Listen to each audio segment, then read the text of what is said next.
जय हिंद साथियों, मैं हर्ष कुमार आपके अपने YouTube चैनल हर्ष स्टडी IQ GK में आपका स्वागत करता हूं। तो आज के वीडियो में हम लोग जानने वाले हैं फ्रेंड प्राग ऐतिहासिक काल के बारे में। तो फ्रेंड, आप किसी भी एग्ज़ाम की तैयारी कर रहे हो, ये वीडियो आपके लिए इम्पॉर्टेंट रहने वाला है।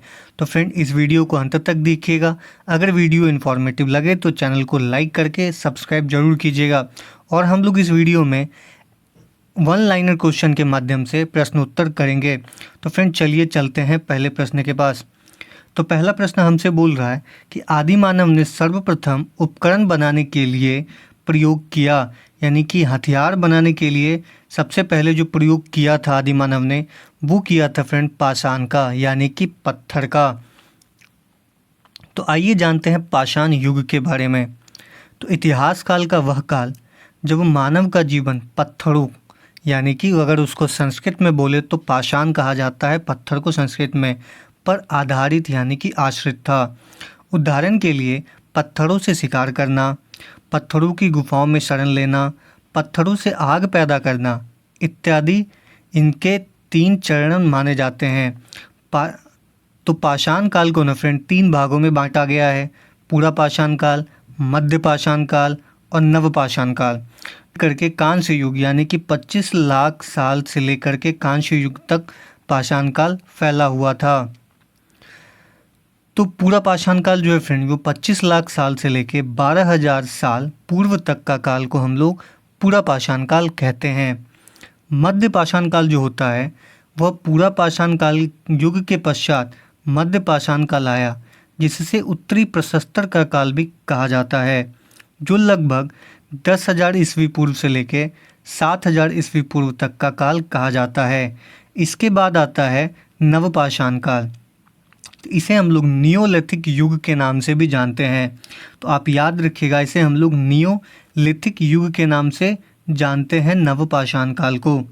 काल का अवधि या नवपाषाण युग, जिसे हम लोग मानव प्रौद्योगिकी के विकास के लिए एक अवधि थी, जिसकी शुरुआत मध्य पूर्व से 9500 ईस्वी पूर्व के आसपास हुई थी, जिसे पारंपरिक रूप से पाषाण युग का अंतिम हिस्सा कहा जाता है।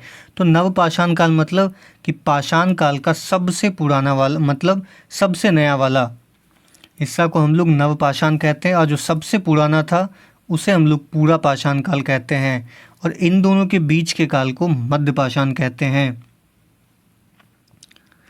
तो दूसरा प्रश्न है फ्रेंड कि आदि मानव ने सबसे पहले क्या सीखा था। तो आदि मानव ने सबसे पहले सीखा था फ्रेंड आग जलाना। तो आपको पता था कि आदि मानव सबसे पहले औजार का क्या बोलते हैं, पत्थरों का प्रयोग करता था औजार बनाने में, और सबसे पहले जो सीखा था वो था कि आग जलाना। नेक्स्ट है कि अधिकांश पाषाण उपकरण पाए गए हैं।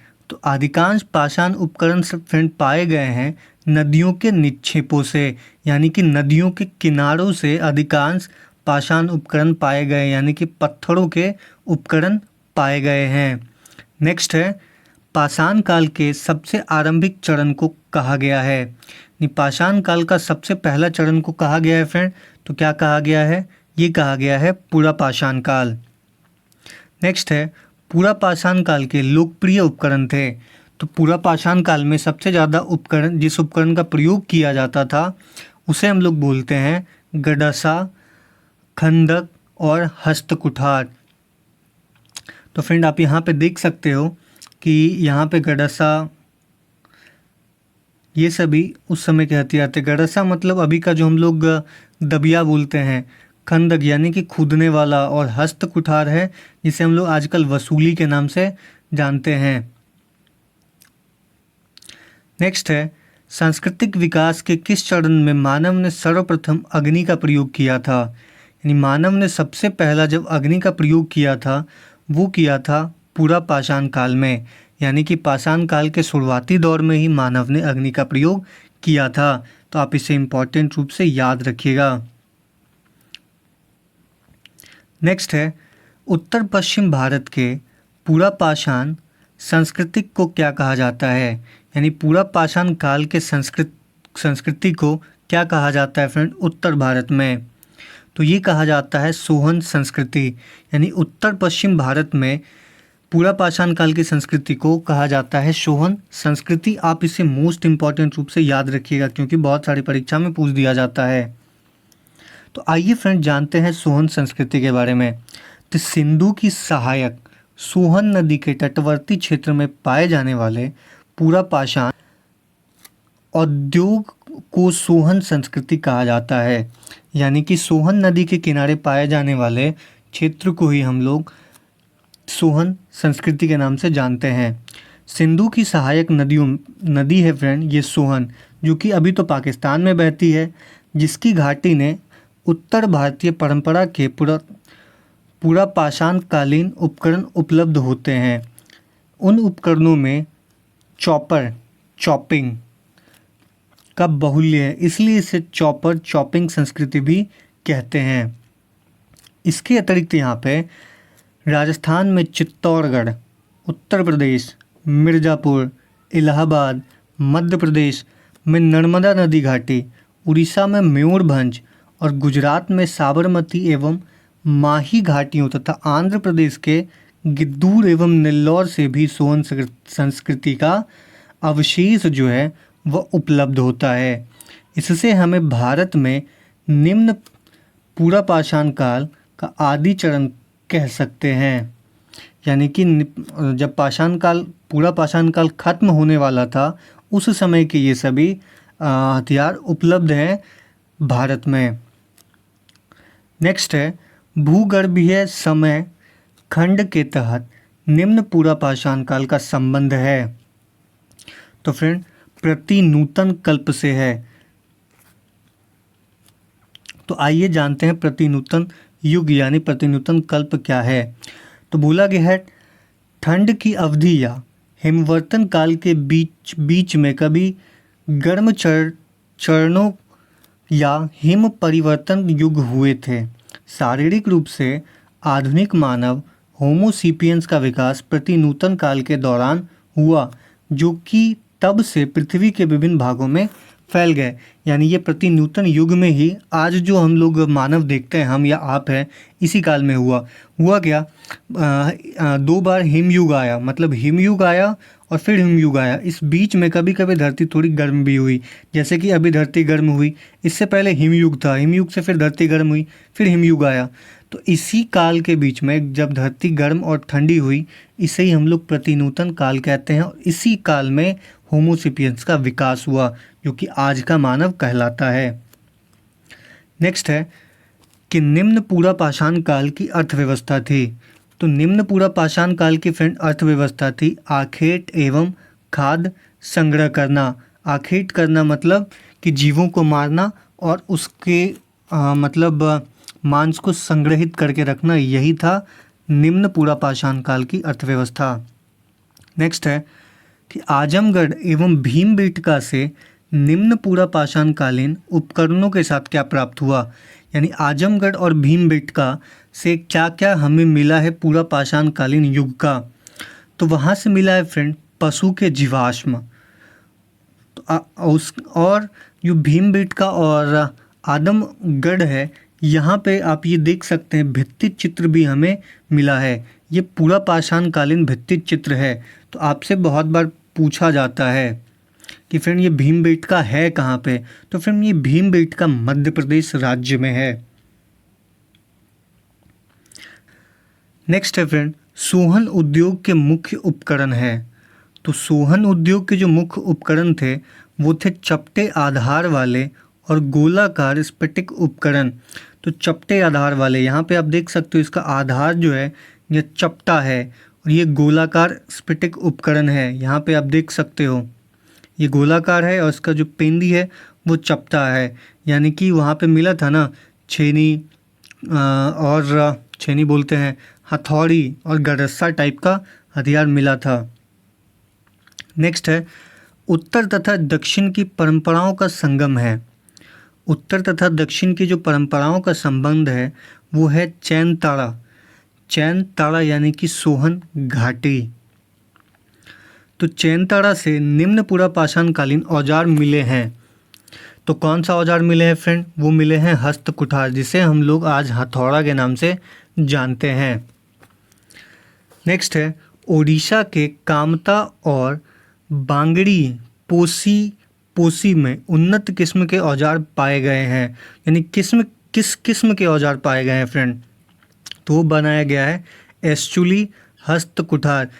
हस्तकुठार मतलब हथौड़ा नहीं होता फ्रेंड, कुल्हाड़ी होता है। नेक्स्ट है, बिहार में मुंगेर जिले के पैसरा नामक स्थान से उपकरण मिले हैं। तो किस काल के उपकरण मिले हैं फ्रेंड? तो ये मिले हैं निम्न पूरा पाषाणकालीन उपकरण। तो आप इसे इम्पॉर्टेंट रूप से याद रखिएगा कि बिहार के मुंगेर जिला के पैसरा नामक स्थान पे मिला है निम्न पूरा पाषाणकालीन हथियार। नेक्स्ट है फ्रेंड कि मानव की उत्पत्ति सर्वप्रथम हुई थी। तो मानव की जो सर्वप्रथम उत्पत्ति हुई थी फ्रेंड, वो हुई थी अफ्रीका में। तो अफ्रीका में मानव की सर्वप्रथम उत्पत्ति हुई थी। आप ये देख सकते हो, ये सबसे पुराना मानव का कंकाल है। नेक्स्ट फ्रेंड, मध्य पूरा पाषाण काल की संस्कृति को क्या कहा जाता है? तो कहा जाता है इसको मुस्टीरियन संस्कृति। मुस्टीरियन संस्कृति के नाम से मध्य पूरा पाषाण काल की संस्कृति को हम लोग जानते हैं। नेक्स्ट है, प्रारंभिक मानव को क्या कहा गया है?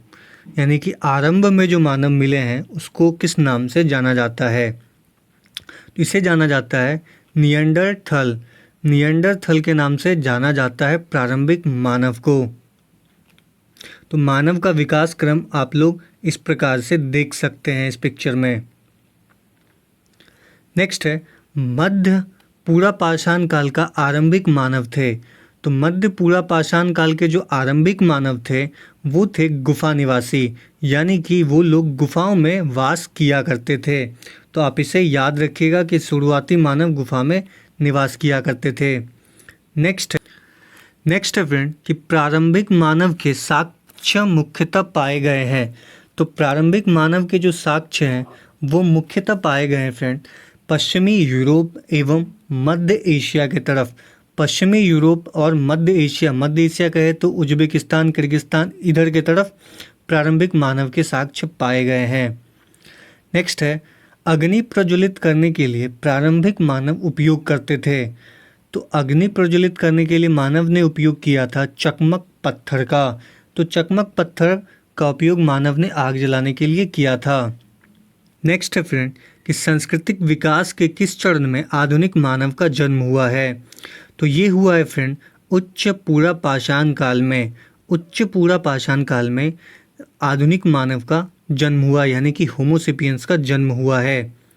नेक्स्ट है, आधुनिक मानव का जन्म हुआ आज से लगभग कितना साल हो गया? मतलब आधुनिक मानव कितने साल पहले आए हैं? तो फ्रेंड ये आए हैं 40,000 ईसा वर्ष पूर्व।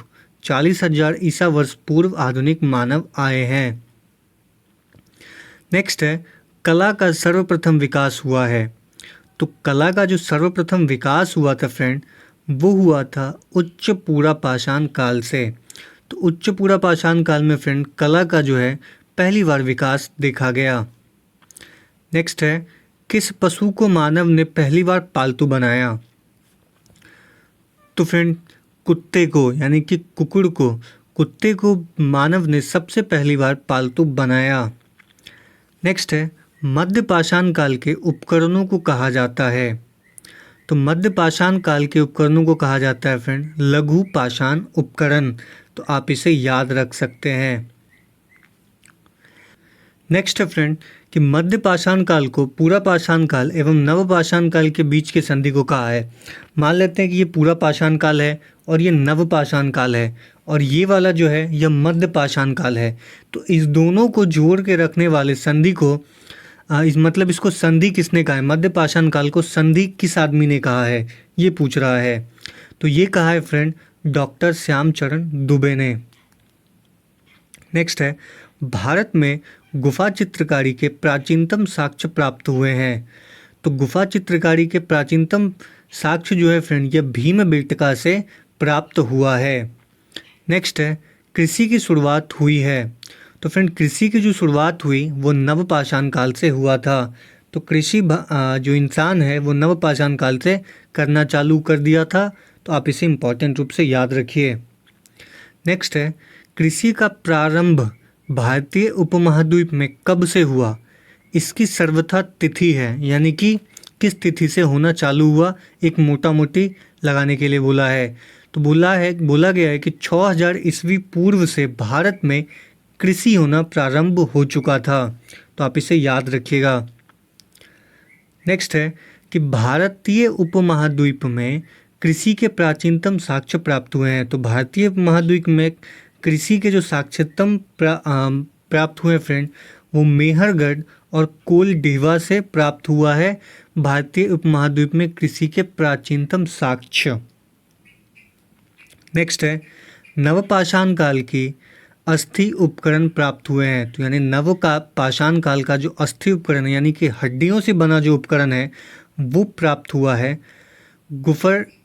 गुफकराल एवं चिरांद से। गुफकराल और चिरांद से नवपाषाण काल के अस्थि उपकरण प्राप्त हुए हैं। नेक्स्ट है कि मृद भांड बनाने का सर्वप्रथम साक्ष्य प्राप्त होता है। तो फ्रेंड, ये मृद भांड बनाने का जो सर्वप्रथम साक्ष्य प्राप्त होता है वो नवपाषाण काल से होता है, यानी कि मानव नवपाषाण काल से मृद भांड बनाना प्रारंभ कर दिया था। नेक्स्ट है पहिए का आविष्कार मानव ने कब किया। तो ये बताना तो मुश्किल है कि पहिए का आविष्कार मानव ने कब किया, लेकिन हम लोग मोटा मोटी एक जानते हैं कि वो नवपाषाण काल के आसपास में ही पहिए का आविष्कार हुआ था। नेक्स्ट है कि मनुष्य ने अस्थायी निवास की प्रवृत्ति किस युग में अपनाई। तो मनुष्य ने अस्थायी निवास की प्रवृत्ति जो है नवपाषाण काल में ही अपनाई। उससे पहले मानव घुमंतु हुआ करता था, यानी एक जगह से उठ करके दूसरी जगह जाया करता था। नेक्स्ट है कि नवपाषाण युग का सर्वप्रथम औजार क्या था। तो नवपाषाण काल का जो सर्वप्रथम औजार था फ्रेंड, वह था कुल्हाड़ी। तो आप इसे मोस्ट इम्पॉर्टेंट रूप से याद रखिएगा, जिसे हम लोग हस्त कुठार के नाम से जानते हैं। नेक्स्ट है मानव ने सबसे पहले किस धातु का आविष्कार किया था। तो मानव ने फ्रेंड सबसे पहले तांबा धातु का आविष्कार किया था। आपके परीक्षा में ये भी पूछा जाता है। नेक्स्ट है कि मानव ने वस्त्र बुनने की कला की शुरुआत कब की थी, यानी हम लोगों ने कपड़ा बनाना कब चालू किया। तो हम लोगों ने यह कला सीखी नवपाषाण काल से ही। नेक्स्ट है फ्रेंड कि प्राचीन काल के धातुओं का संग्रह कौन सा विभाग करता है, यानी प्राचीन काल का जो धातु है या फिर कोई चीज़ मिला है उसका संग्रह करता है फ्रेंड पुरातात्विक विभाग, और भारत में है तो भारतीय पुरातात्विक विभाग उसका संग्रह और संरक्षण करता है। नेक्स्ट है फ्रेंड कि ताम्रपाषाण युग के मनुष्य का मुख्य पेशा क्या था। तो ताम्रपाषाण युग के मनुष्य का जो मुख्य पेशा था वह था फ्रेंड खेती करना। खेती करना इनका मुख्य पेशा हुआ करता था। नेक्स्ट है कि ताम्रपाषाण किस धातु के आभूषण पहनती थी। तो ये पहनती थी फ्रेंड कांसे का बना धातु, यानी कांसे का जो धातु थी वह स्त्रियां आभूषण के रूप में पहना करते थे ताम्रपाषाण युग में। तो फ्रेंड, अगर ये वीडियो आपको इन्फॉर्मेटिव लगा होगा तो चैनल को लाइक करके सब्सक्राइब जरूर कर लीजिएगा। इसी प्रकार का आपको वीडियो मिलता रहेगा। तो मिलते हैं अगले वीडियो में।